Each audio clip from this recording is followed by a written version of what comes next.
A plane with nearly 45 passengers takes off for Santiago, but only 16 of them make it there. Some consider it a disaster, while others see it as a miracle.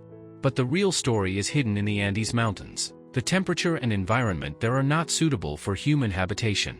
The incident happens on October 13, in 1972, and only 16 people are rescued from there on December 23. Surviving so many days without food or any kind of support is nearly impossible. This event is known as the Andes Flight Disaster or the Miracle of the Andes. As you can probably guess, this movie is based on a true story. It is made based on a book by journalist Pablo Vierci. Additionally, there have been many movies made about this story before, but today we are discussing a movie named Society of the Snow. This movie portrays the situation so realistically that you can feel the hellish conditions they endured. And, of course, this movie is not for the faint-hearted people. Just as you are hearing this entire story in my voice, the entire movie story is narrated by a boy named Numa. At the beginning of the story, we see some boys playing rugby. The main focus is on two boys, Roberto and Nando. Roberto runs very fast and is extremely energetic. On the other hand, there is Nando, who is supposed to receive the ball pass, but Roberto doesn't pass it to him, because of which they probably lose that match, or they miss that point. They are all members of the Old Christian Club Rugby Union. Well, let me tell you that in this video, I will try to provide you with some accurate details. Obviously, you can't learn everything from the movie, so I will share some information from the real events behind this story. They all live in Uruguay and play rugby. They are going to Chile for a rugby match. They will travel by plane, and the ticket price is very low, which is why they are raising money for the trip. Many people are going on that plane, and many are taking their relatives, some their brothers and sisters, or some their friends. For instance, a boy named Pancho will also take his friend Numa. Numa isn't particularly interested in playing rugby, he wants to become a lawyer. He is a very religious and calm-natured boy, and we learn about the incident in the Andes Mountains through his narration. Numa is hesitant about going on the trip. On one hand, his friend is urging him to go. They explain that the plane fare is very low, and they'll get to travel abroad and fly on a plane. Additionally, they will soon be leaving their bachelor college life behind for a professional life, and they may not get another chance to see their friends again. Pancho wants to take this last journey with Numa, and spend some final moments together. Finally, Numa agrees. Numa is only 24 years old, and all the boys on the trip are around the same age, with some even younger. They are all energetic and enthusiastic. Many different families are also traveling on that plane. They took a group photo in front of the plane, the 45 passengers who are about to travel to Santiago on the Uruguayan Air Force Flight 571. And, finally their journey begins. During their journey, they encounter turbulence multiple times. One of the boys gives a great explanation for this. He explains that when the warm air from the Argentine mountains and the cold air from the Andes collide, it creates a suction, which causes the turbulence. Plane accidents in this area are not uncommon. There have been crashes here before. However, they have no reason to worry as they are using a shortcut to reach Santiago. This shortcut will allow them to reach Santiago in a very short time. Even the pilot mentions that they will arrive in about 15 to 16 minutes. But is that really true?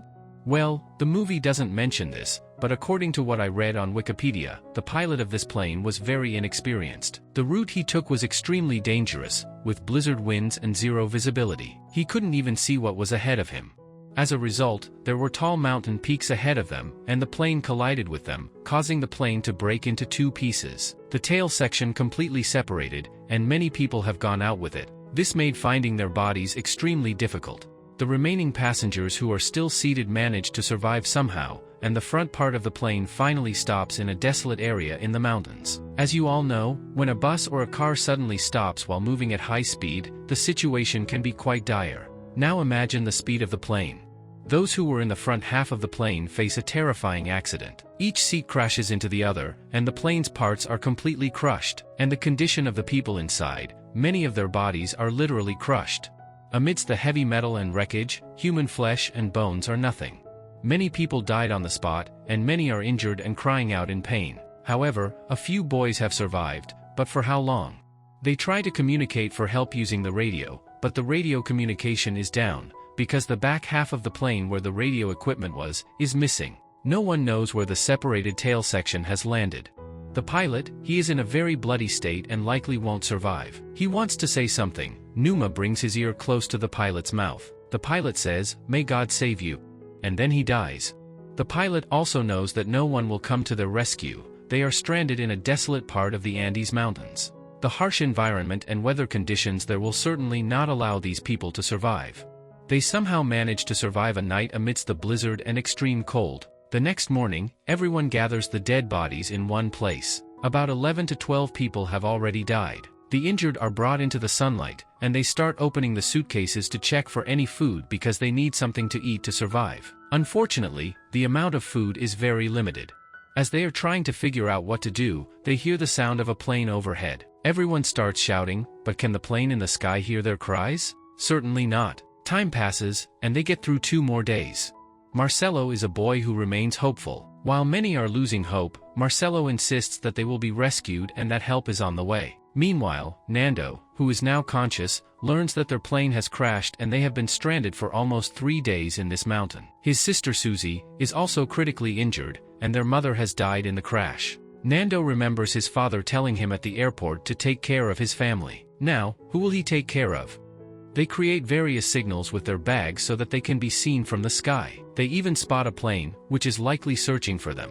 As before, they start shouting and try to use reflections from glass to attract attention. But did the plane see them? Many believe that the plane might have seen them and that rescue is imminent. However, there is no result. Later, they hear the sound of a plane again, but they can't see it. They finally come to the conclusion that the rescue team might be searching in the wrong location. Indeed, it's impossible to spot their exact location from above amidst such a large mountain range. They have no food left, and they are at such an altitude and in such cold conditions that their calories are burning at a much higher rate. They need more food in this situation, but they have none. They require immediate help, but the radio is down. The radio batteries were in the back part of the plane, which has crashed somewhere else. Numa and his friends head towards the direction where the plane's battery might be, but after climbing a considerable distance up the mountain, they realize they can no longer see their crashed plane. The white snow makes it impossible to identify anything that might be on the ground. They come to the conclusion that no matter which plane flies over, the rescue team will not be able to spot them. And the danger is not only from the cold and lack of food. They are in a place with a high risk of avalanches and landslides from all directions. They return to the site of the plane crash. Days continue to pass, and nearly 6 days have gone by without any food to relieve their hunger. Some are eating the fungi growing on the walls, while others are trying to consume the dry skin from their own wounds. Many believe that Nando may have lost his mental stability because he attempts to eat the dead bodies. Not only Nando, but many others also agree with his suggestion that they need to eat something to survive. This leads to a discussion among them. Many argue that there is protein available outside, in the form of the bodies, and they debate whether this is their only option for survival.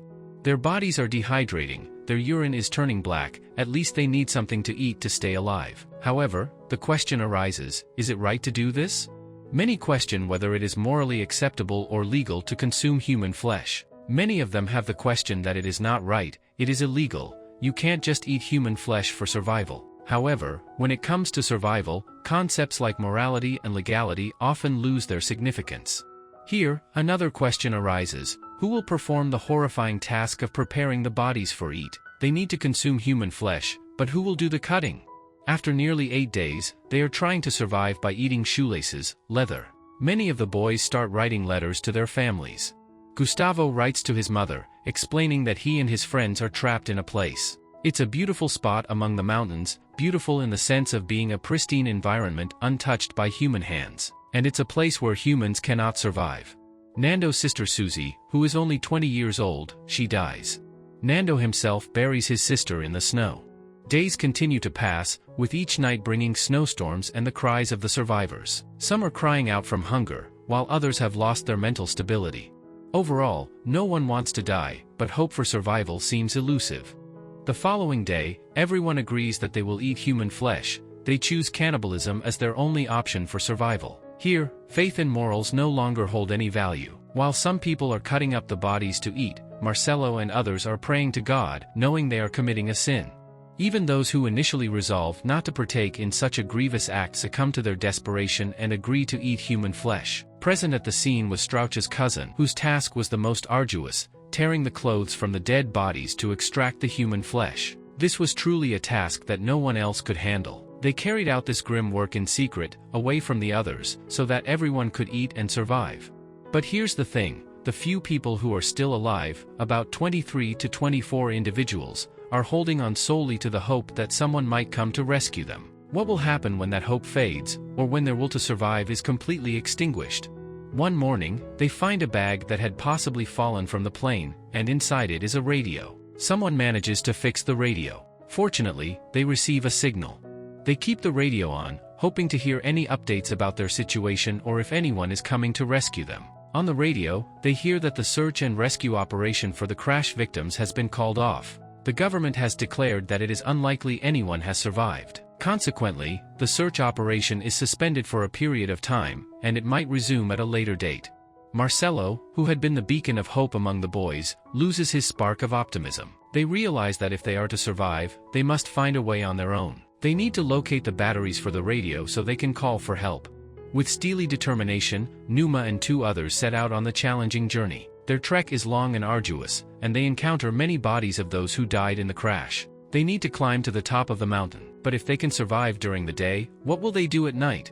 That extreme snowstorm, where survival is nearly impossible. After a grueling effort, they manage to survive the night and return. They came back with a bunch of disappointments. They found nothing.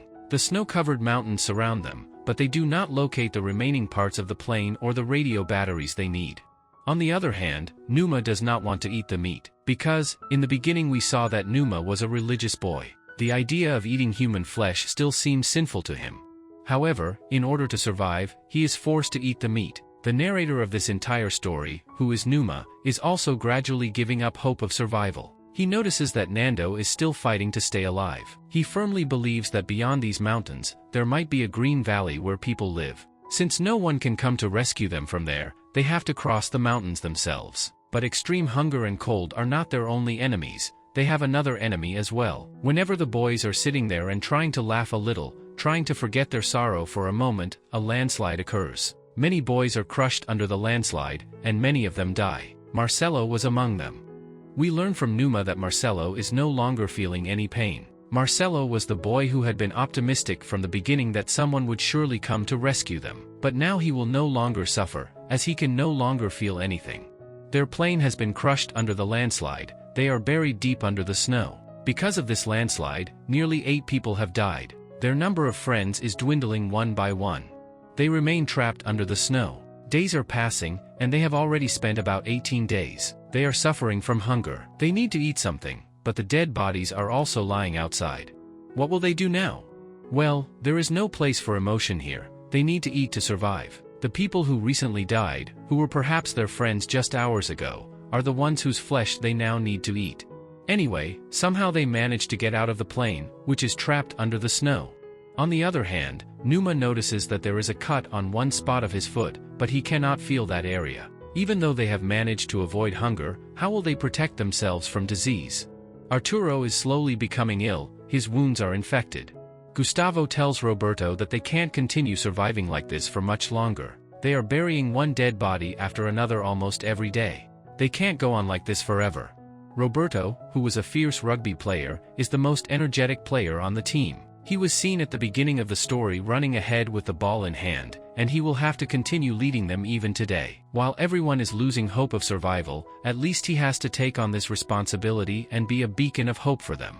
And as usual, on the 36th day, Arturo dies. They cannot stay there much longer, which is why Roberto and 3 others set out to search for the remaining part of the plane that has the battery. Numa is among them, but he cannot walk properly due to the spreading infection on his foot. He does not want to be a burden to his friends, so he tells everyone to continue the journey and that they must not stop, and he returns to their previous place. Upon arrival, he finds that Rafael, the cheerful boy, has died. Meanwhile, Numa is also severely injured and unable to move properly. After some time, he sees his remaining friends who had set out to find the rest of the plane. They have returned and found the remaining part of the plane. The battery is still intact. Additionally, they have found some rum and chocolate in a suitcase, which might provide some relief for the group. They will need to return to the site with the radio. There was a boy named Roy who has good knowledge of electronics. He might be able to find a solution. But what if the radio doesn't work? I mean, the radio is in such poor condition, with every part torn, and reassembling it will be very difficult. If all options are closed, their only choice will be to cross the mountains on foot. Days are passing, and everyone's routine is changing. Eating the bones and flesh of the dead has become very common for them. Meanwhile, Roy was unable to fix the radio, but they have found sleeping bags and waterproof fabric that they can use to make arrangements for spending the night in the snow. This means that Roberto and his friends are planning to leave the place. They will attempt to cross the snow-covered mountains on foot, but the problem is enduring the freezing cold nights. Once the sleeping bags are ready, they will be able to set out. They need to get out of there because they aren't receiving any hopeful news from the radio. The rescue operation seems to have nearly stopped. The news suggests that no survivors have been found. It has been almost 2 months, and everyone almost thought that these people might be dead. Kempen finds a camera. This camera had taken the very first picture of them in front of the plane. Now the story completely changed. Despite having no hope for survival, they are smiling. After all, they have accepted everything. Around them, human bones and flesh lie scattered, covered with bags to avoid showing them in the camera's pictures. Meanwhile, Numa's physical condition deteriorates severely. The infection has spread throughout his body. Numa informs his friends that they have his permission to eat his body without hesitation when he dies. We hear this entire story from Numa's perspective, from his own voice. But for now, this is all there is to Numa's story. On December 11th, at the age of 25, Numa dies in his sleep. Numa's story is truly tragic. He didn't even want to be on that plane. He had no connection to rugby. He had only agreed to go because of his friend's request. But fate had written a different story for him.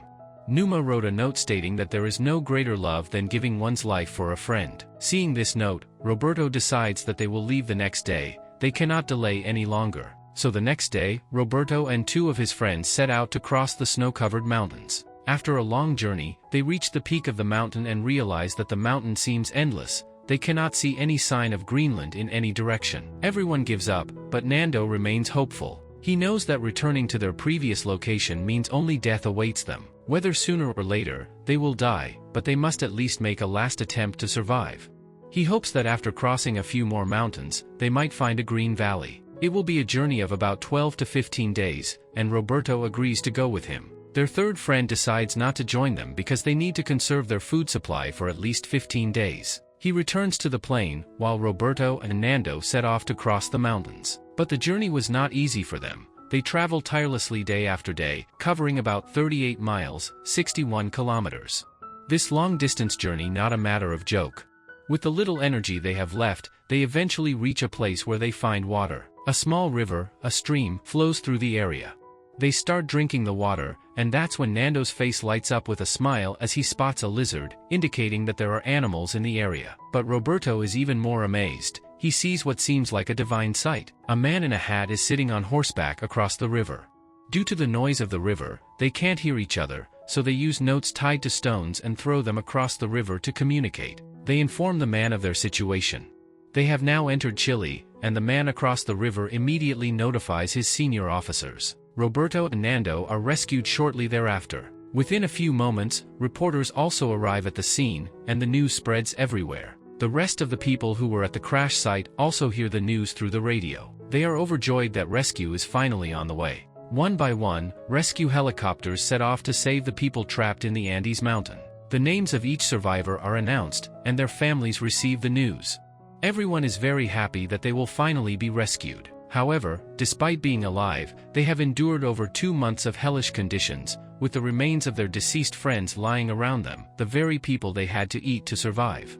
Fortunately, the rescue helicopters arrive on time. Every survivor present at the site is evacuated and brought to safety. Everyone is carefully brought back to their own countries in due time. Although many view it as a horrific disaster, as I mentioned earlier, this event is known as the Miracle of the Andes, because it truly is nothing short of a miracle.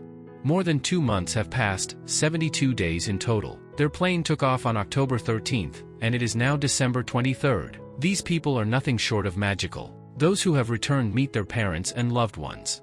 From Numa, we hear again. In fact, only 16 people returned. They are hailed as heroes by the entire country, but are they really heroes? To be a hero, one must be alive. But, looking at these people, they seem to have lost a part of their humanity.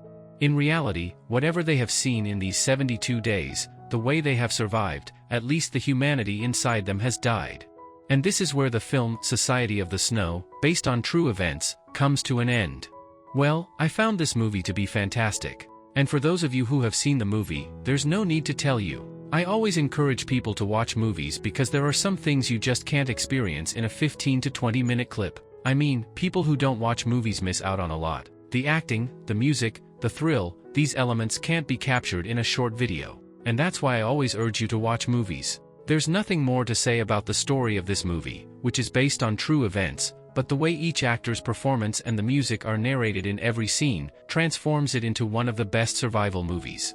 If you liked this video, definitely don't forget to subscribe to my channel. That's all for today's video. See you again in the next one. Until then, take care and goodbye.